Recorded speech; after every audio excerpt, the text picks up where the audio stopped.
Jésus-Christ.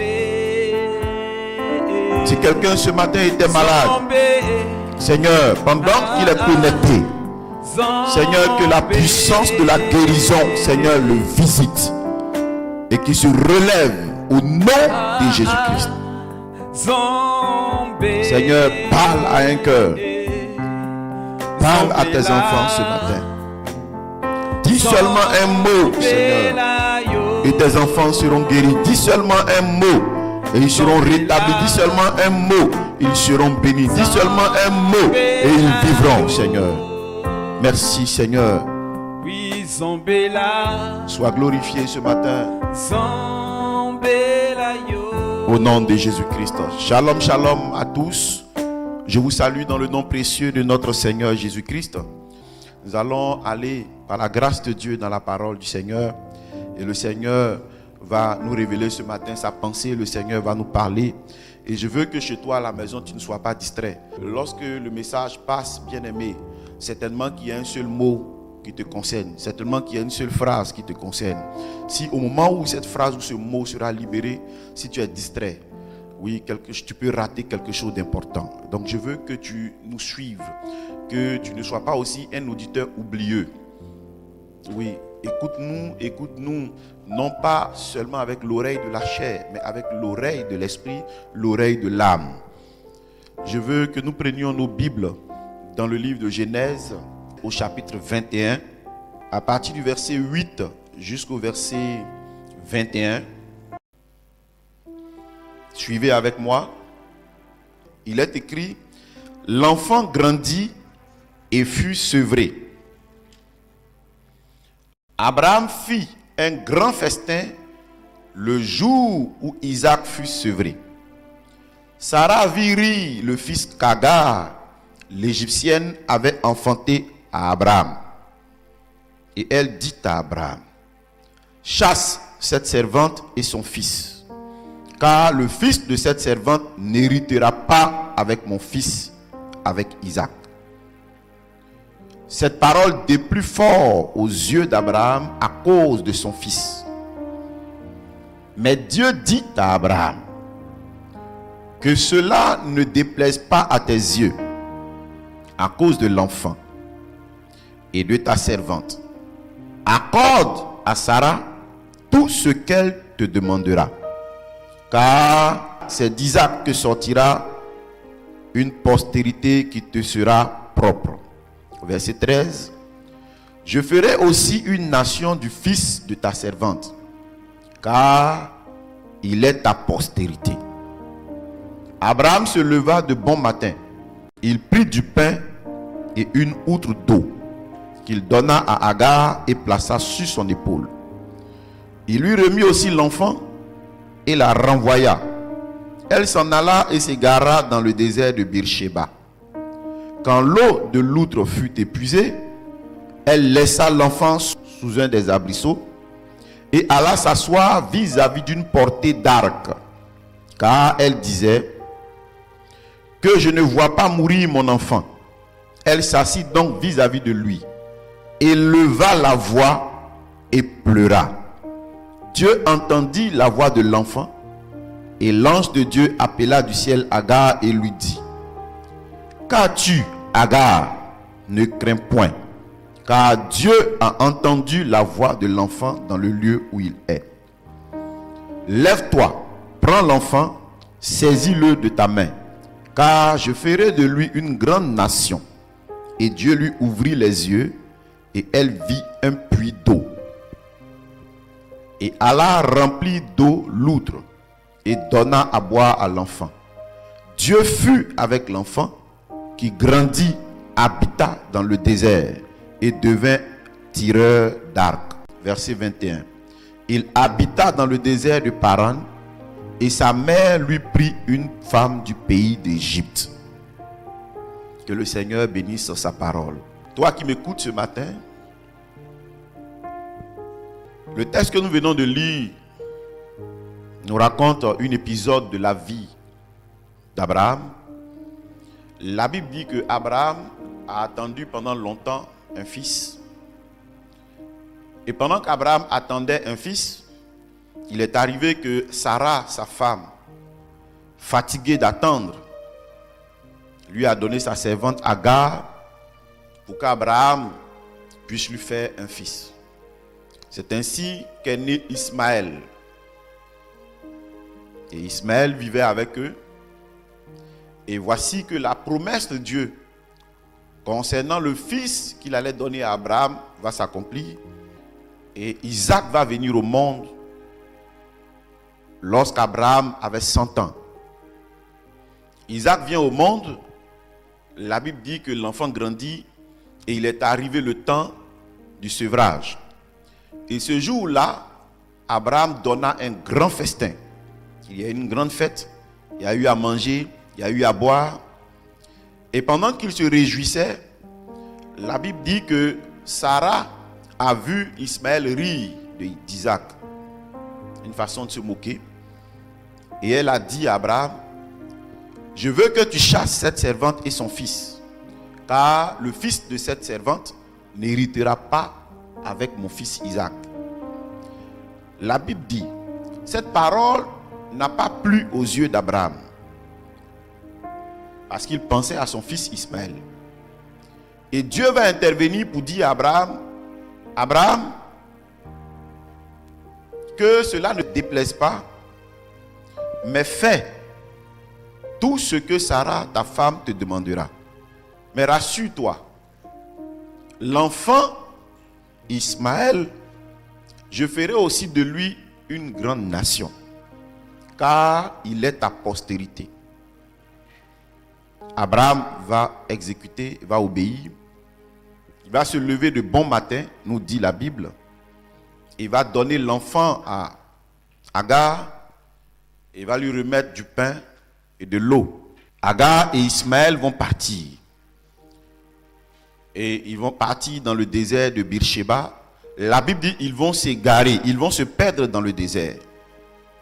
Et comme ils se sont perdus dans le désert, certainement ils ne rencontraient pas de village ou de ville ou de personnes. Et vous savez que dans le désert, il n'y a pas d'eau. Et le pain qu'Abraham leur a donné va finir. Et l'eau qu'il leur a donnée va finir. La Bible dit, quand l'eau qui était dans l'outre fut épuisée, ils ont commencé à être menacés. Agar et son fils ont commencé à être menacés par la mort. Et le premier qui a été touché, affaibli, c'était Ismaël, le fils d'Agar, le fils qu'Abraham a eu avec Agar. Et la mère de l'enfant va le déposer sous un abrisseau. Et la Bible dit qu'elle va aller se mettre à une distance d'une portée d'arc. Car elle dit, je ne veux pas voir mon fils mourir. Et elle va aller se mettre loin de l'enfant. Une portée d'arc, c'est loin. La distance de portée d'arc, c'est là où la flèche, une flèche qu'on tire à partir d'un arc peut arriver. C'est ça la portée d'un arc. Et elle dit, je ne veux pas voir mourir mon fils. C'est-à-dire qu'elle a choisi de se mettre à une distance où elle ne voit pas l'enfant souffrir. Elle ne voit pas l'enfant à l'agonie. Elle ne voit pas l'enfant en train de mourir. Agar est allée se mettre là-bas. Et la Bible dit, étant là-bas, elle n'a pas fermé la bouche. Étant là-bas, elle n'a pas dormi. Agar éleva la voix et pleura. La Bible dit, l'ange de l'Éternel va venir parler à Agar. Et l'ange de l'Éternel va dire à Agar, Agar, qu'as-tu? Ne crains pas, Dieu a entendu la voix de l'enfant. Dieu a entendu la voix d'Ismaël. Dieu a entendu la voix de l'enfant qui meurt dans le lieu où il est. Ah, un enfant qui est en train de mourir, un enfant qui est à l'agonie. Quelqu'un qui est à l'agonie n'a plus de force. Il n'a que des soupirs. Et les soupirs sont inexprimables. Mais la Bible dit, contrairement à Ismaël, sa mère Agar avait encore la force de pleurer. elle avait la force de crier, car elle n'a pas pleuré dans la gorge. Elle n'a pas pleuré en silence. Le texte dit, elle éleva la voix et elle pleura. Et bien que la voix d'Agar était élevée, Dieu n'a pas entendu la voix d'Agar. Bien qu'Agar certainement poussait des cris, Dieu n'a pas entendu sa voix. Mais Dieu a entendu la voix d'Ismaël. Dieu a entendu la voix du fils d'Abraham qui lui était à l'agonie. Pourquoi cela? Dieu a entendu la voix de l'enfant parce que souvenez-vous que le texte nous a dit que quand Sarah a demandé le départ d'Agar et d'Ismaël, Abraham n'a pas aimé cette parole. Mais Dieu a dit à Abraham, il dit, Abraham, ne crains pas, fais ce que ta femme te dit. Mais Ismaël, ton fils, je ferai de lui aussi une grande nation. Pour quelle raison? Parce que Ismaël est ta postérité. Parce que Ismaël est ton fils. Et en tant que ton fils, je le connais et je le reconnais. Parce que j'ai établi mon alliance avec toi. Vous verrez en Genèse le chapitre 17, le verset 7. Dieu dit à Abraham, j'établirai mon alliance avec toi et ta descendance après toi, selon leur génération. Dieu a tissé une alliance avec Abraham. Dieu est entré en alliance avec Abraham. Et Dieu dit que cette alliance ne concerne pas seulement Abraham, mais cette alliance s'étend jusqu'à la descendance d'Abraham, jusqu'à sa postérité. Ses fils, ses petits-fils, ses arrière-petits-fils sont concernés par cette alliance-là. Et c'est pourquoi Dieu dit à Abraham que je ferai d'Ismaël une nation, car il est ta postérité. Ce matin, écoute-moi bien. Je suis venu te parler de la puissance de l'alliance. Et écoute-moi, Dieu n'a pas entendu la voix de Agar, parce que souvenez-vous que Agar est égyptienne. Et elle était servante dans la maison de Sarah. Et Sarah a donné Agar, sa servante, à Abraham pour lui faire un enfant. Mais en tant que égyptienne, Dieu ne connaît pas Agar. Il n'a pas d'alliance avec elle. Il a alliance avec Abraham et tous ceux qui sont descendants d'Abraham.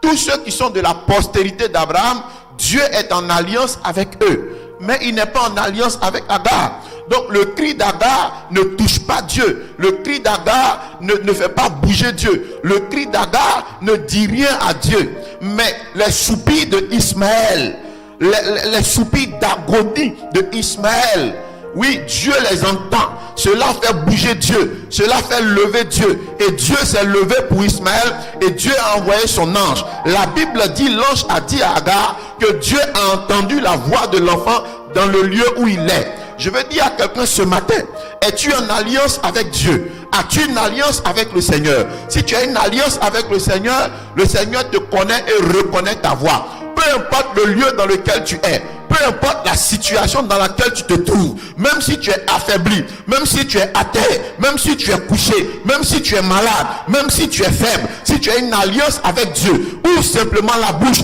Dieu entendra ta voix. Même les murmures, les soupirs que tu as peine à faire sortir, Dieu entend et il enverra son ange pour ta délivrance. Il enverra son ange pour te relever. Il enverra son ange pour te secourir à cause de l'alliance qu'il a avec toi. Dieu a entendu la voix d'Ismaël. Le Dieu que nous servons est un Dieu d'alliance.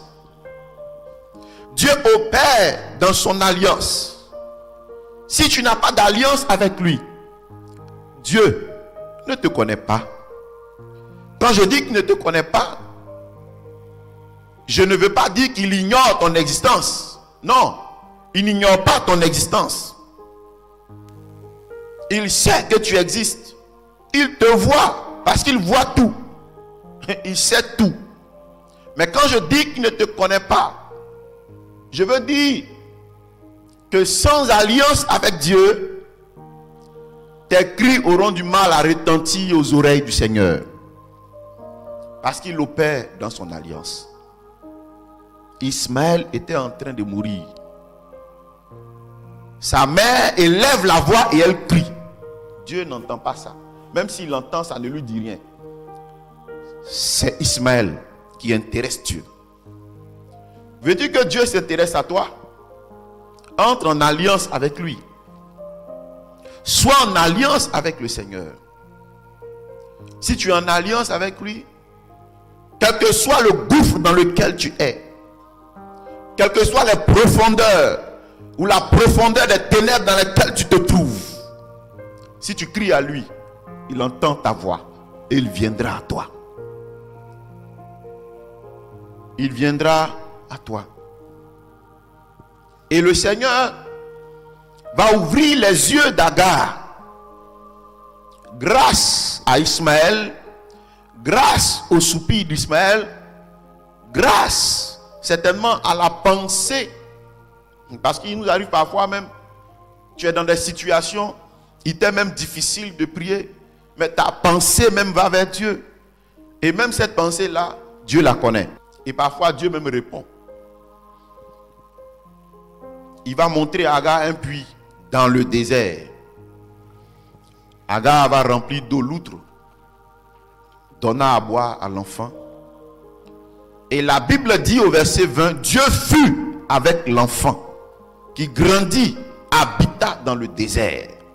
Dieu fut avec Ismaël à cause de l'alliance. Ismaël n'était plus sous le toit d'Abraham. Il était loin d'Abraham. Mais à cause de l'alliance, Dieu était avec lui. Le Dieu d'Abraham était avec lui. Dieu fut avec l'enfant dans le désert. L'alliance a parlé en faveur d'Ismaël. L'alliance a permis à Ismaël de vivre dans le désert, de ne pas mourir. L'alliance a permis à Ismaël de devenir une grande nation. L'alliance a permis à Ismaël même de prospérer. Qu'y a-t-il entre toi et Dieu? Y a-t-il une alliance? Y a-t-il une alliance entre toi et Dieu? S'il y a une alliance entre toi et Dieu, rassure-toi, il entend ta voix.